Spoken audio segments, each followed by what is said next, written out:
नमस्कार, मैं हूं राम किंकर, हाजिर हूं एमसीडी की राम कहानी को लेकर अपने सहयोगी लोकेंद्र पांडे के साथ। देखिए, राजधानी दिल्ली में अगर मैं नवंबर से बात करूं तो शुरुआती 10 दिनों तक जो है प्रदूषण बहुत आले दर्जे का था और ऐसा वक्त आया जब एयर क्वालिटी इंडेक्स 500 को क्रॉस कर गया, यानी सीवियर कैटेगरी से भी ऊपर, हैजार्डस कंडीशन।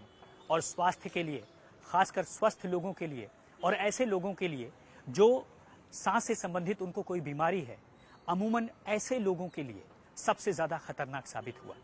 लेकिन तभी अचानक से बारिश होती है, तेज हवाएं चलती हैं और उसके बाद पूरा का पूरा जो प्रदूषण है वो छट जाता है। ऐसे में साफ दिखाता है कि तेज हवा, बारिश और साथ ही साथ जो स्थिति है प्रदूषण को लेकर के, तेज धूप, ये तीन ऐसे फैक्टर हैं वह राजधानी दिल्ली के लिए खासकर अक्टूबर और नवंबर के महीने में जब प्रदूषण का पीक सीजन होता है तब ये रामबाण का ब्रह्मास्त्र का काम करते हैं प्रदूषण को हटाने के लिए। लेकिन दूसरी तरफ आपको बताएं कि लगातार दिल्ली नगर निगम प्रदूषण को कम करने के लिए एहतियातन बहुत सारे काम कर रहा है और यही वजह है कि अलग अलग जो जोन्स हैं उनका मेंटेनेंस डिपार्टमेंट सक्रिय हो चुका है। तकरीबन करीब 300 टीमें लगाई गई हैं और ये टीमें ओपन बर्निंग पर लगातार नजर रखे हुए हैं, यानी खुले में अगर कोई कूड़ा जलाता है तो उस पर भी कार्रवाई कर रही है। और जो हमारे सोर्सेज हैं वो साफ तौर पर बताते हैं कि किस तरह से मेंटेनेंस डिपार्टमेंट में जो प्रोजेक्ट देखते हैं, साफ तौर पर सब 24 घंटे ड्यूटी कर रहे हैं ऐसे में उन पर नजर रखने के लिए, ताकि कूड़ा खुले में न जलाया जा सके। लेकिन जो आंकड़ा है वो डराने वाला है। वो दिखाता है कि जो ओपन बर्निंग के तकरीबन 383 केसेस आए 1 से लेकर के 10 नवंबर के बीच तक का ये आंकड़ा है। और अगर सीएनडी वेस्ट और कंस्ट्रक्शन की मैं बात करूं तो तकरीबन 823 ऐसे मामले आए और आपको जानकर हैरानी होगी कि जो चालान कटा वो 1.72 करोड़ का चालान कटा। तो साफ दिखाता है कि ये जो ओपन बर्निंग का हो केस, चाहे सीएनडी वेस्ट के कलेक्शन का हो, तो साफ दिखाता है कि किस तरह से धज्जियां उड़ा रहे हैं लोग। और यही वजह है कि राजधानी दिल्ली में प्रदूषण लगातार बढ़ता जा रहा है।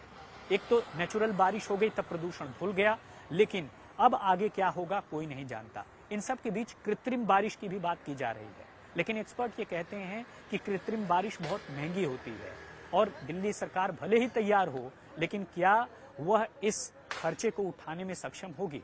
इन सब के बीच जो दिल्ली नगर निगम है, तकरीबन 13 हॉट स्पॉट में 300 से ज्यादा टीमें तैनात कर दी गई हैं, जहां पर लगातार पोल्यूशन को लेकर के कार्रवाई और साथ ही साथ तकनीक का इस्तेमाल करके उन जगहों को आइडेंटिफाई किया जा रहा है जहां पर ये धूल उड़ती है।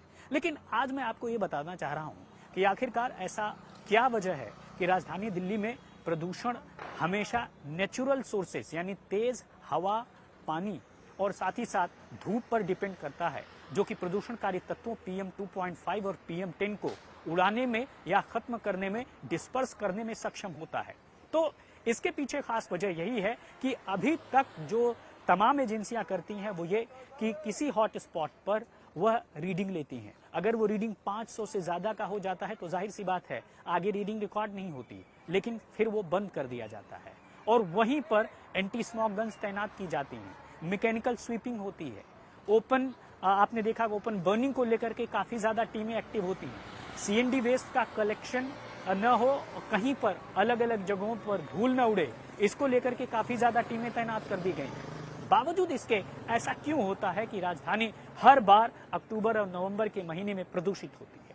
तो इसकी सबसे खास वजह है दिल्ली की भौगोलिक स्थिति। आप तुलना करेंगे तो ये पाएंगे कि दरअसल पंजाब और हरियाणा दिल्ली से काफी ऊंचाई पर स्थित नहीं है और यही काफी ऊंचाई पर है और जो एक सॉसर की तरह जो दिल्ली है वो एस्टेब्लिश होती है। ऐसे में जब भी पराली जलती है उसका धुआं दिल्ली की तरफ आता है और यही वजह है, चाहे पराली के धुएं से, गाड़ियों के निकलने वाले धुएं से, ये सब कुछ मिल करके स्मॉग बनाता है और यही वजह है कि दिल्ली लगातार प्रदूषित होती रहती है। लेकिन सवाल यही है कि क्या साइंटिफिक तरीका आगे इस्तेमाल किया जाएगा इस प्रदूषण को कम करने के लिए?